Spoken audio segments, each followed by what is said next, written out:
not gonna lie, I really want to know some of these cartel leaders, man. You was doing great things. Hey, what's good, YouTube? What's good, potentials? What's good, Westi? Gang. How you doing? Hey. Hope y'all been enjoying life, having fun with your families, having motion and flowing like the ocean. Stay tuned for what I finished at the end. But today we reacting to. I'm sorry, I've been doing this, been drinking this drink. Gotta be like ISO Speed, man. I cover up the thing. There ain't no free promo out here now. But drinking this drink, man, it's sweet as hell. But here's the thing: we reacted to how every cartel boss died. You know, I've been really wanting to do this reaction video because I just wanted to know. Like we hear cartel bosses die, and some people just be like, oh, it's whatever. But they got, you know, the guy we always hear all the time, Pablo Escobar. There's always got to be two L's. There's three. El Mexico, Mexicano. My bad, but let's get into it. Oh, man. Tony Tormenta Hey, pull that back. Tony Tormenta.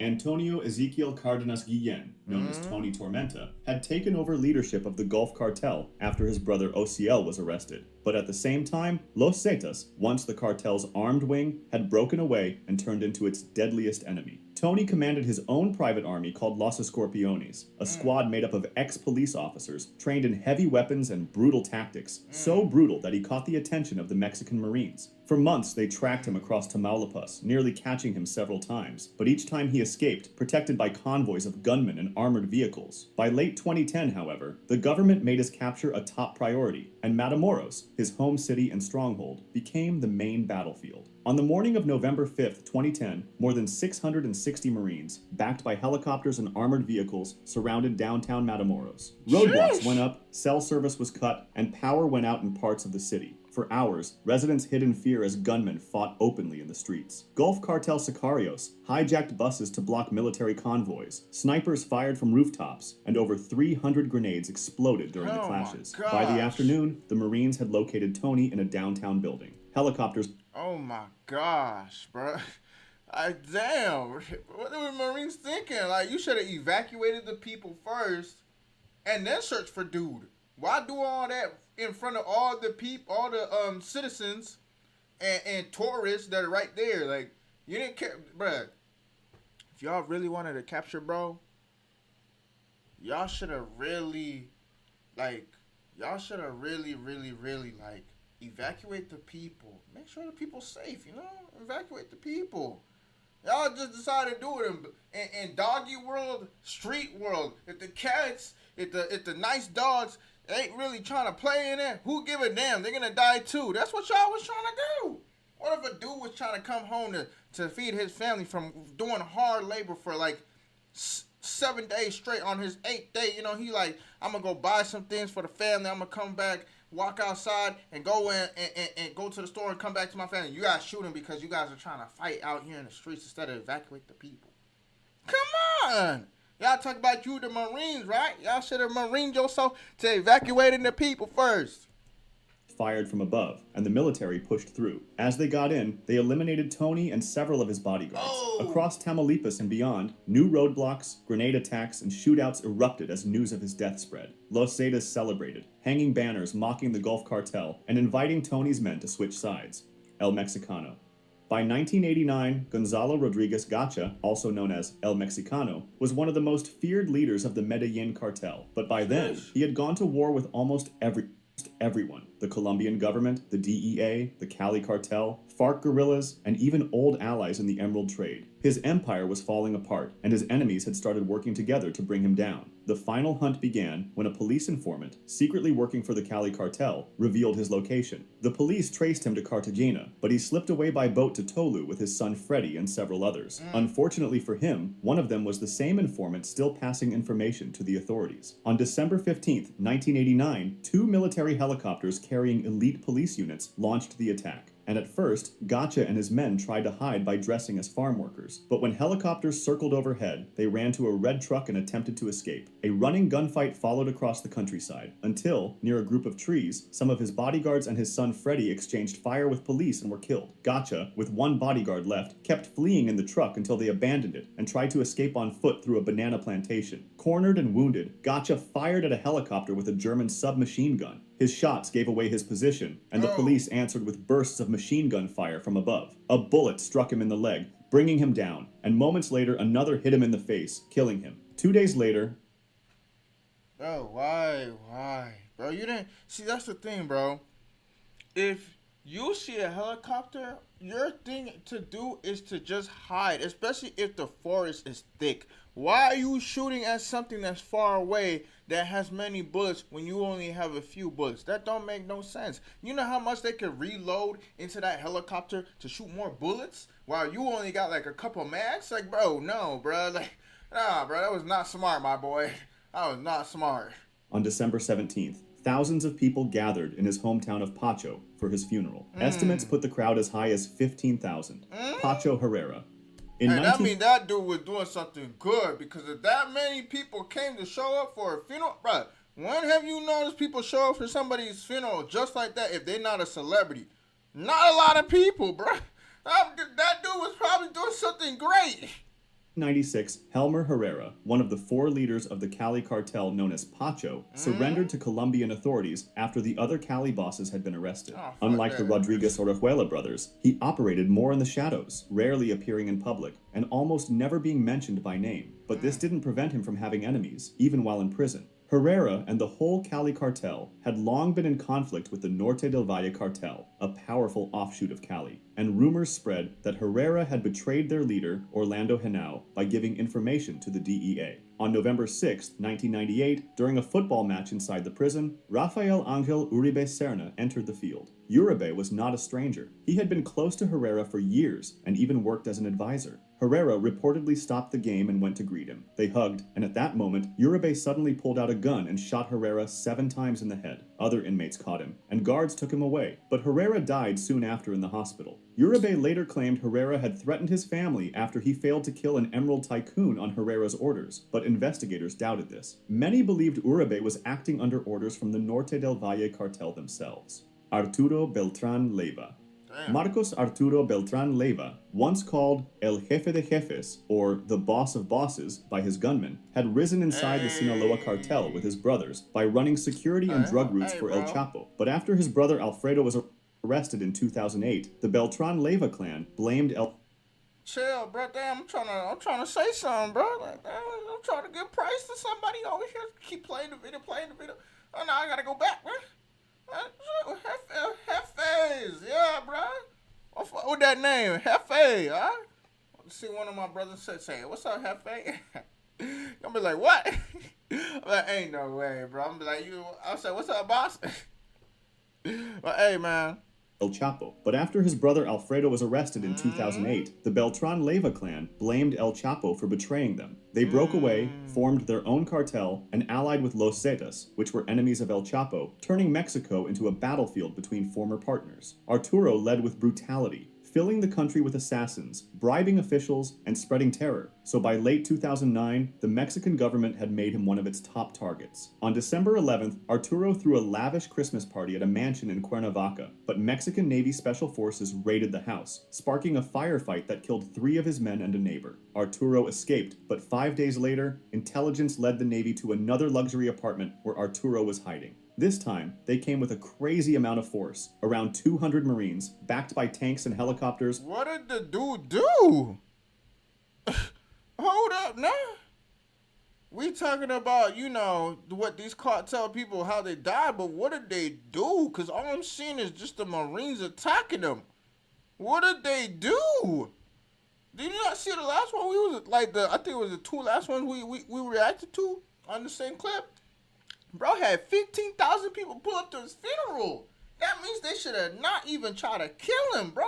Bro had something that he was doing. He was doing great things. To have 15,000 people pull up to your funeral? You doing great things. And then you guys trying to capture this guy when he throwing private mansion parties. What did they do? Because all I'm seeing is, hey, cartel bosses doing this, doing that. I seen one betray somebody. Okay. Bro deserved to die. Surrounded the building. A 90-minute gun battle followed. Arturo's men hurled grenades to hold them off, but Marines repelled from helicopters and stormed the building. When it was over, Arturo and 3 of his men were dead. The aftermath was bloody. Days later, gunmen assassinated family members of Melchizedek Angelo Cordova, the Marine killed in the raid, murdering his mother and relatives after his funeral. Then, a banner left at a kindergarten warned of more reprisals. El Señor de los Cielos. On July 4th, 1997, Amado Carrillo Fuentes, known as El Señor de los Cielos, or Lord of the Skies, for the huge fleet of jets he used to move cocaine, entered a private hospital in Mexico City to change his face, and you'll soon understand why. By then, he was the most powerful drug lord in Mexico, head of the Juarez cartel, and worth an estimated $25 billion, but pressure again... I wouldn't imagine. Bro was using planes to transfer his drugs. You smart. And not just using 1 or 2. He was using like, how many was he using? Like, they said how many. I was just in wild shocked. I was in wild shocked. I was like, damn, I don't know how he doing it, but damn. Amado Carrillo Fuentes, known as El Señor de los Cielos, or Lord of the Skies, for the huge fleet of jets he used to move cocaine. Oh, so it was huge. It wasn't even just a couple. It was huge. I would call you king of the skies, savior of the skies. Forget Lord of the skies. You were savior to the skies. You was giving out drugs in the skies. Private hospital in Mexico City to change his face, and you'll soon understand why. By then, he was the most powerful drug lord in Mexico, head of the Juarez cartel, and worth an estimated $25 billion, but pressure against him was growing. Both U.S. and Mexican authorities were closing in, and ordinary Mexicans had started protesting the politicians that allowed traffickers like him to operate. Carrillo, while on the run, believed surgery could buy him time. At Santa Monica Hospital, he underwent major plastic surgery on his face, along with liposuction to change his appearance, but the operation didn't go as expected. Whether from a bad reaction to medication or a broken respirator, complications set in, and in the early hours of July 5th, Amado Carrillo Fuentes was dead. The most powerful drug trafficker in Mexico had not died in a gun battle or an ambush, but on an operating table. Rumors spread quickly, with many insisting Carrillo had faked his death to escape justice. The government was forced to publicly display his body to silence the speculation. Months later... hell no! What? So you mean to tell me, just because somebody died in a hospital because he was trying to change his face, you gonna take the body and put it on camera? Why? I ain't gonna lie, that must be the most disrespectful thing ever, bro. Let me die and go inside the ground. Do not display my dead body on camera so the whole public can see, so all the rumors can stop. Like, bro, at least bury me in the ground and take pictures of my tombstone and say, no, just see he actually in the ground and he dead. But don't show the location. What's wrong with y'all people, huh? I'm not saying y'all people, but the government themselves that did that nonsense. Like, what's wrong with y'all? The 2 surgeons who had performed the operation were found murdered. The Juarez cartel fell into chaos almost immediately, and a bloody fight for control of what Carrillo had left behind started. Ramon Arellano Felix. Being one of the leaders of the Tijuana cartel, and being known as the cartel's enforcer, Ramon had built a reputation as one of the most ruthless traffickers in Mexico. He personally ordered massacres, including the 1998 slaughter of 19 members of the Castro Ramirez family. Brutal acts like this made him stand out, which is why by the late 1990s, Ramon was high on Mexico's most wanted lists. In 1997, he was added to the FBI's 10 most wanted fugitives, charged with importing cocaine and marijuana into the United States. Later, under the Kingpin Act, his U.S. assets were frozen, and American citizens were banned from doing business with him. Still, Ramon continued to operate in Mexico, but on February 10, 2002, while he was driving in Mazatlan, a Mexican police officer, Angel Antonio Arias Torres, pulled him over for a traffic violation. What seemed like a routine stop exploded into violence. Ramon pulled a gun and shot the officer twice in the chest, mortally wounding him. Even as he collapsed, Arias Torres managed to fire back, hitting Ramon in the head and killing him instantly. Both men died in the exchange. Some accounts, however, say that the stop was not an accident. According to these stories, Joaquin Guzman, known as El Chapo, set up the ambush to remove one of his most dangerous rivals. If that's true, he succeeded, since Ramon's death marked the beginning of the end for the Tijuana cartel. Just weeks later, his brother... I don't know, I'm starting to think these cartel leaders is innocent. They roll action, man. I'm not gonna lie, bro, cause I mean, if I'm getting stopped by the police and I ain't do nothing wrong, and you trying to stop me and trying to give me a ticket, so be it, bro. I'm gonna definitely shoot you, cause what the hell you stopping me for, bro? Not saying I would shoot cops like that if I'm getting stopped like on a regular street, but I'm just saying, like, if you want to stop me on some nonsense, on some BS that don't make no sense, oh yeah, you gonna have it. You're gonna have it. Now, hold on, bro. I don't got my thing out, but yeah, you gonna get it. You gonna get it. Cause the hell you stopping me for to try to tell me, oh, you did this wrong, you did that wrong, when I didn't do it. It's like how I was having this date with this one girl, right? She was telling me that sometimes the cops pull people over for just random stuff. I'm like, they're not pulling me over for some random stuff. I'll make sure these fools get it. I'm just saying, you not pulling me over for some BS. I'm gonna make sure I check your A. Benjamin was arrested, and within a few years, most of the Arellano Felix brothers were either captured or dead. Francisco Rafael Arellano Felix. On October 18, 2013, Francisco Rafael, the oldest of the brothers who once controlled the Tijuana cartel, was celebrating his 64th birthday in Los Cabos, and around 80 to 100 guests, including politicians, businessmen, athletes, and other VIPs, went to the party. By then, he had been out of cartel leadership for years, after getting arrested in 1993 and released in 2008. Just after 8 p.m., a man dressed as a clown walked in, and he blended in long enough to get close. When he was only 3 feet away, he pulled out a pistol and shot Francisco Rafael in the head and chest. As he fell to the floor, the gunman fired more shots before escaping through a back door to a black SUV waiting outside. Guests panicked, running for cover under tables or fleeing into the night. The motive was never fully clear. Authorities suggested it may have been revenge over old debts or rivalries, possibly tied to the Sinaloa cartel or the Beltran Leyva cartel. Some believed he had angered El Chapo by tipping off authorities about his presence in Los Cabos the year before. What made the case even more mysterious was that security at the party was unusually low, and many guests left before police could question them, leaving little evidence. El Lasca. Heriberto Lascano was a former soldier who defected from the Mexican army and helped create Los Zetas, the armed wing... Wait a minute, something not making sense to me. So you dressed up as a clown, went into a party, and you shot a 64-year-old man that retired from the cartel for years? You don't feel guilty, my boy? Like, bro, I would feel... I don't think I would pull off the gun, because you know why? He old. He can't fight. He's celebrating his 64th birthday.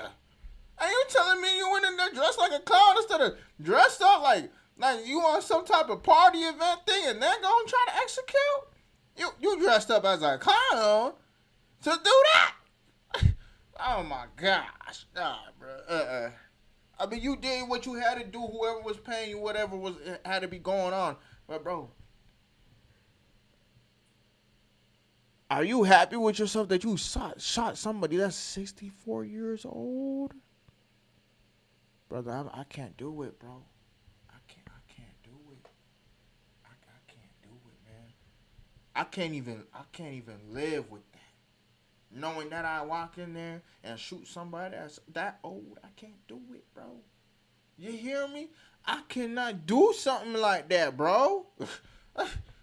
Nah, bro. He's 64 years old. Of the Gulf Cartel that later broke away and became one of the most violent criminal groups in the country, as we mentioned in Tony Tormenta's section. By the late 2000s, he was one of Mexico's most wanted men. So much so that the U.S. government offered a $5 million reward for him, while Mexico added another $2 million.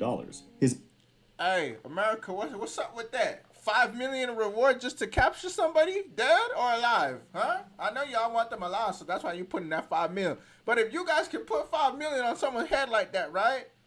that's in Mexico, right? Why are you doing that when you got inmates that escape the prison, but you want to put about 15, 20K down to find the person? And then tax the person on top of it when they find them. America, what's going on, bro? I thought we family. You put $5 million on someone that's not even in the country. So you want me to get out of the country to go find him and bring him back to the country? America, what's going on? Like, really? Come on. That don't make no sense.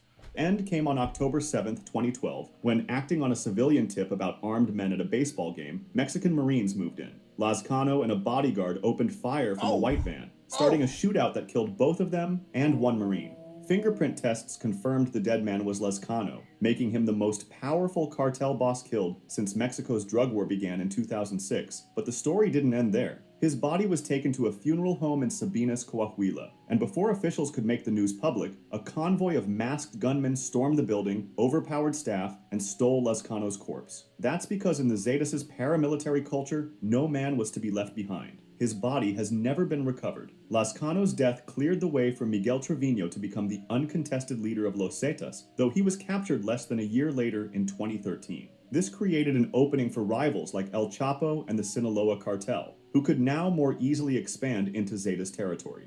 Griselda Blanco Restrepo, known as the godmother of cocaine, was one of the most central figures in the violent Miami drug wars of the 1970s and 1980s. From an early age, she was involved in crime. Stories claim that as a child she kidnapped and even killed, and by her teenage years she was already committing theft and fraud before moving into drug trafficking. At its peak, her empire was said to bring in $80 million a month, but Blanco was remembered more for her violence. She ordered hundreds of killings, including public massacres, and she was credited with popularizing motorcycle drive-by shootings that became a cartel trademark. Not even her family was safe, as She started at GTA 5 way before people even knew something about that. Hey, I'm gonna get on the bike, bro. I'm gonna come see you. All right.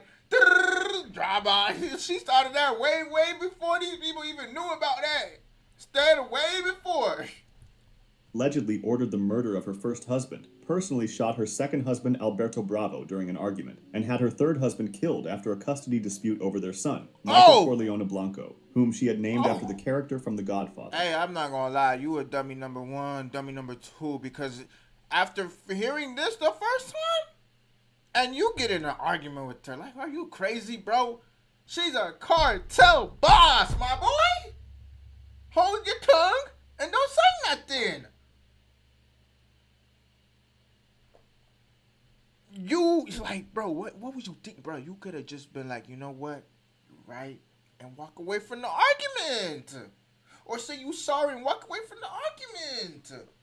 That's a cartel boss. You ain't got no business arguing. You not got no business arguing. You want your life or you want to be dead, huh? You obviously chose death because you was choosing to argue with her. That's like, let's like flip the roles. It's like you're a cartel boss and she arguing with you. She know right away not to argue with you because you a cartel boss. She gonna be like, okay, baby, that's okay. I understand. I'm sorry.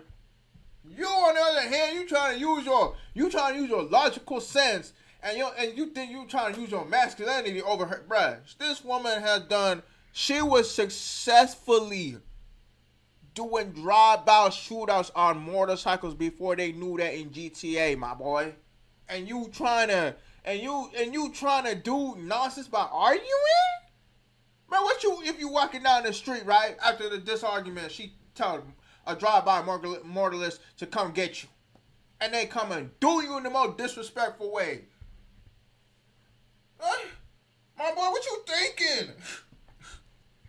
In 1985, she was arrested in California by the DEA and released early in 2004 for health reasons and deported back to Colombia. In her later years, she was said to have turned to religion and lived as a born-again Christian. But on September 3rd, 2012, at the age of 69, while she was leaving a butcher shop in Medellin, a man on a motorcycle shot her twice in the head. She was basically killed in the same style of assassination she had once popularized in Miami, El Chepe. On January 11th, 1996, El Chepe, whose real name was Jose San... Hey, when I was saying that stuff about the husband, it looked like, it's like how Nipsey Hussle say, whatever energy you put out, be careful because he didn't say be careful. I'm just putting that be careful, and I'm just adding a little 2 cents in it now. But he said whatever energy you put out, it never gonna leave you. It gonna come back towards you. She put out the energy, and the motorcyclist came back to her and ended her life. After all those people she ended, bro.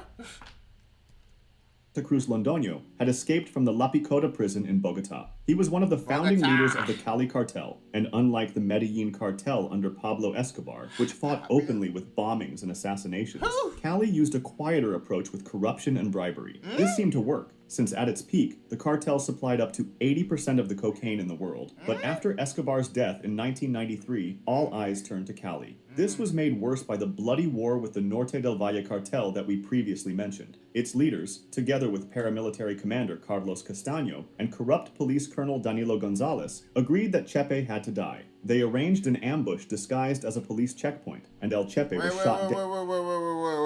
Wait. I'm confused. What did bro just do to deserve to die? I'm confused. You know, I'm gonna start writing down people's names because why, bro? I'm not gonna lie. I really want to know some of these cartel leaders, man. I really want to know. Give me this. Hold on. I really want to know these cartel leaders. I want to know like what they did, how they really died, and not only that, what was going on in their present day time. I gotta know. I got to know. Chepe had to die. They arranged an ambush disguised as a police checkpoint. Wait. That's not what I wanted to know. Hold on. Because why did he die? Together with paramilitary commander Carlos Castaño and corrupt police colonel... Y'all ain't giving me the answers. This is why I said I gotta look this person up. You know what? Of the cocaine in the world. But after Escobar's death in 1993, all eyes turned to Cali. This was made worse by the bloody war with the Norte del Valle cartel that we previously mentioned. Its leaders, together with paramilitary commander Carlos Castaño and corrupt police colonel Danilo Gonzalez, agreed that Chepe had to die. They arranged an ambush disguised as a police checkpoint, and El Chepe was shot dead on the spot.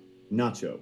Ignacio Coronel Villarreal, also known as Nacho Coronel, or the King of Crystal, for his domination of methamphetamine production and trafficking, was one of the most wanted men by the U.S. and Mexican government by the early 2000s. He rose to power in the 1980s with the Juarez cartel under Amado Carrillo Fuentes, but after his death, he helped strengthen the Sinaloa cartel alongside El Chapo. His niece, Emma Coronel Aispuro, later became widely known as the wife of El Chapo, but he's mostly known for his 2010 retaliation, when, after his young son Alejandro was kidnapped and murdered by gunmen linked to Los Zetas, he sent more than 100 men to kill 14 people only days later. On July 29, 2010, Mexican soldiers tracked him to a luxury home in Zapopan. When troops stormed the property, he resisted. In the firefight, he killed one soldier and wounded another before being fatally shot in the head. Inside the house, soldiers seized jewelry, luxury watches, rifles, grenades, 3 vehicles, and about $7 million in cash. Pablo Escobar. It was the afternoon of December 2nd, 1993, and Pablo Escobar was hiding in a modest house in a Medellin neighborhood. For more than a year, he had been on the run after escaping from his private prison, La Catedral, where he had lived in comfort and continued his criminal operations even while locked up. The Colombian government, with support from the United States, had been hunting him non-stop, and his rivals in the Cali cartel also wanted him dead. His actions brought even more attention towards him, like when he bombed Avianca Flight 203 in an attempt to kill a presidential candidate, Cesar Gaviria, but instead killed more than 100 innocent people. Colombian special forces, using U.S. technology that tracked a phone call he made to his... Yo! You see how I've been screaming, yo, chill, wait. They don't want to listen. Wait a minute. Hold up, we can't backtrack that. Hold up. How you do this type of nonsense right here? How did that happen? Oh man, he killed more than 100 innocent people, man. You know, man, if you really wanted this dude dead, bro, y'all should have just followed him onto the plane, follow him out the plane, follow him to see where he's going to go next, and then do your massacre on the person. Not kill more than 100 innocent people that ain't got nothing to do with what he got going on. See, me, I'm pro-life, man. If you wanna, and I mean like pro-life, like people already living, you know, not people that just barely coming to the world. Yes, you know, they also gotta live too. But if they decide to execute them out the world, then you know they gotta go. That's people's choice, you know. But I'm pro-life about the people that already living. If you already alive and you ain't do nobody harm, you don't deserve to die. If it's your time to go, it's your time to go. But if you didn't do nobody wrong, you don't deserve to die. He probably did something wrong to him. So he decided, I'm going to take you out. Listen to what I'm saying. He probably did something bad to Pablo Escobar, so he's like, I'm going to take you out. Now, do you think Pablo Escobar would have wanted to take out more than 100 innocent people? No. Some of y'all, yes he did, since he did it. He trying to get this dude dead. But he didn't go about it in a smart way. That's just how I'm just saying.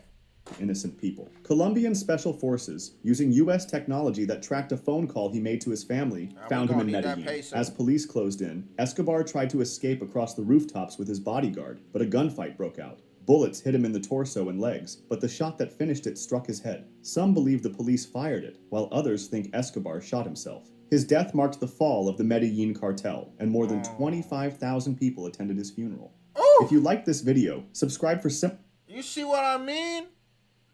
Bro, people that got people coming and actually, what's it called?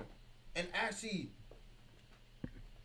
attending the funeral. When you got 15,000, 25,000 attending the funeral, you was doing great things. That's all I'm saying. Celebrities usually have private funerals. But they still got people show up outside the gates. I'm trying to tell you right now, bro. The fact that somebody was not a celebrity and was a cartel leader, but you had 25 to 15,000 people show up, you was doing great things. I'm being dead serious. You was doing great things. And I'm gonna finish off with this. If you're new potentials, subscribe. Westi Gang Potentials, like the video. Comment down below what you think of this clip, you know. We're going to do things more like this more often very soon, you know. Also, my ears kind of getting black by this thing, and that juice is kind of hitting me. I got to wake up. It's like they put some thing in there, man. I got to wake up, man. But what's it called? Share to whoever, family, friends, cousins, brothers, sisters, nieces, and nephews, uncles, and aunties, exes that you had in the past, and exes that we hope that you don't have in the near future. Also, hit the bell for more notifications. Don't miss out on the clips that we gonna be posting out, because we going crazy. We going crazy. I'll see what's going on in the comment section, and also see what's going on with the bell section. We going crazy. So yeah, stay tuned for more videos. I'll see y'all in the next video. Peace. Love y'all very much dearly.